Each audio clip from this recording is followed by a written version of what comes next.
Repair Clinic makes fixing things easy, with millions of replacement parts available on our website and the help you need to do the repair yourself. Since we encourage you to perform this procedure safely, a warning icon will appear when you should use caution. Before you begin the installation of the slide-in electric range, refer to the installation manual for a list of recommended tools and parts you may need.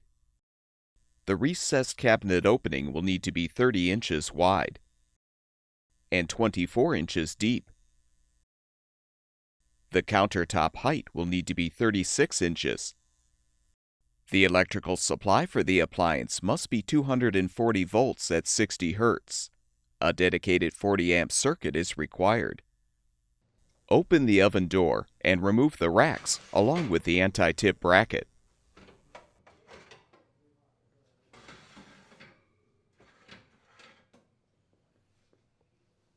Confirm that the range matches the height of the countertop. You can adjust the leveling legs to raise or lower the range. To do this, have an assistant help you to gently tip the range back and rest the rear of the appliance on a blanket or on the cardboard packaging. Use an adjustable wrench or pliers to raise or lower the leveling legs as necessary. Return the range to its upright position, setting the legs on a piece of cardboard so the appliance can be easily moved. The anti-tip bracket can be mounted to the wall or the floor. Using measuring tape, determine where the center of the recessed wall opening is and mark it.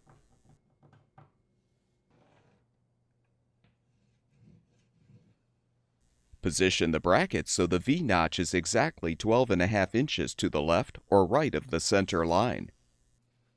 Mark the appropriate bracket holes for floor or wall mounting.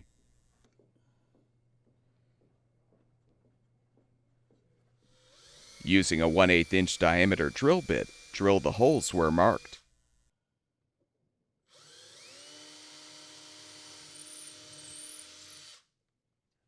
Align the anti-tip bracket and use a Phillips head screwdriver to thread and tighten the provided screws to secure the bracket.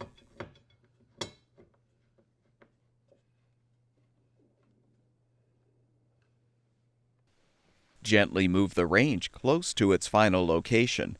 Then remove the cardboard from underneath the appliance.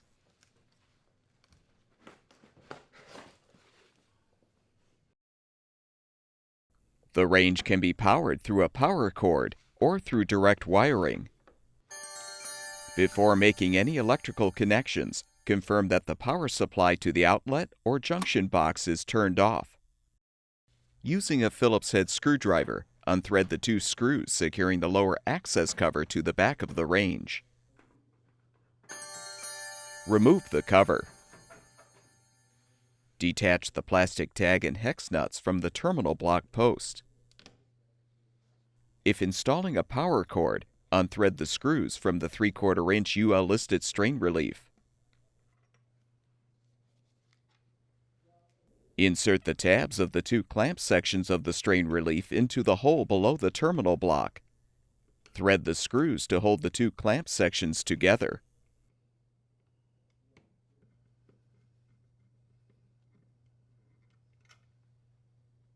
Now feed the power cord through the strain relief. For 3-wire power cords, secure the white or central neutral wire of the cord to the center terminal block post under a hex nut. Use a 3/8 inch nut driver to tighten the nut. Next, secure the remaining power cord wires to the outer terminal block posts using the hex nuts.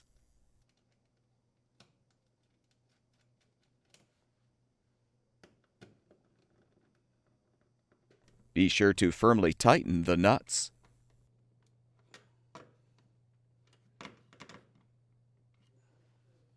When installing a 4-wire power cord, use a Phillips head screwdriver to unthread the ground length screw from the back of the range. Now cut out the middle of the metal grounding strap.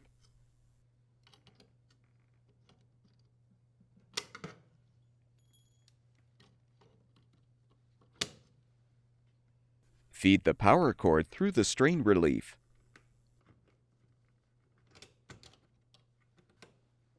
Align the green grounding wire from the power cord on the ground link. Then secure the wire and ground link to the back of the range with the screw.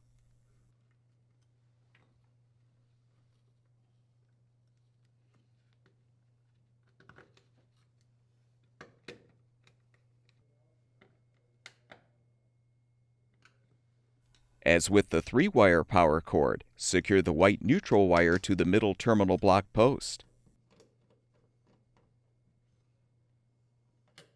and the red and black wires to the outer posts.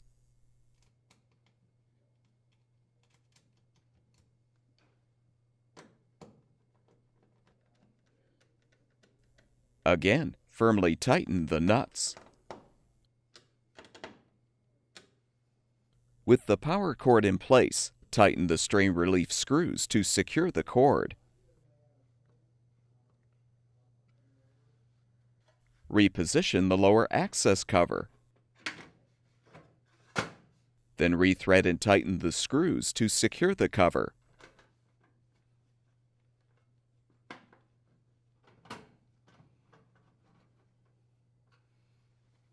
Plug the range power cord into a grounded electrical outlet.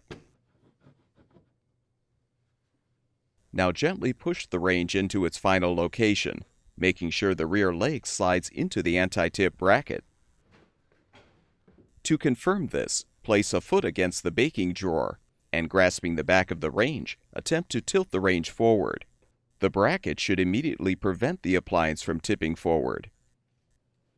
Next, place a level on the bottom panel of the oven to determine if the range is level from side to side and front to back. If the range is not level, pull the range forward until the rear leveling leg is free of the anti-tip bracket. Support the front or rear of the appliance with a wood block or a comparable sturdy object. Adjust one or more of the leveling legs to raise or lower the range as necessary.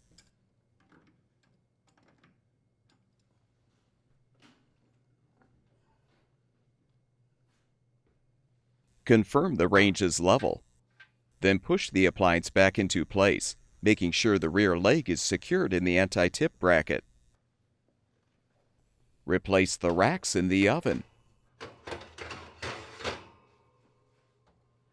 Restore power to the outlet or junction box, and the electric range should be ready for use.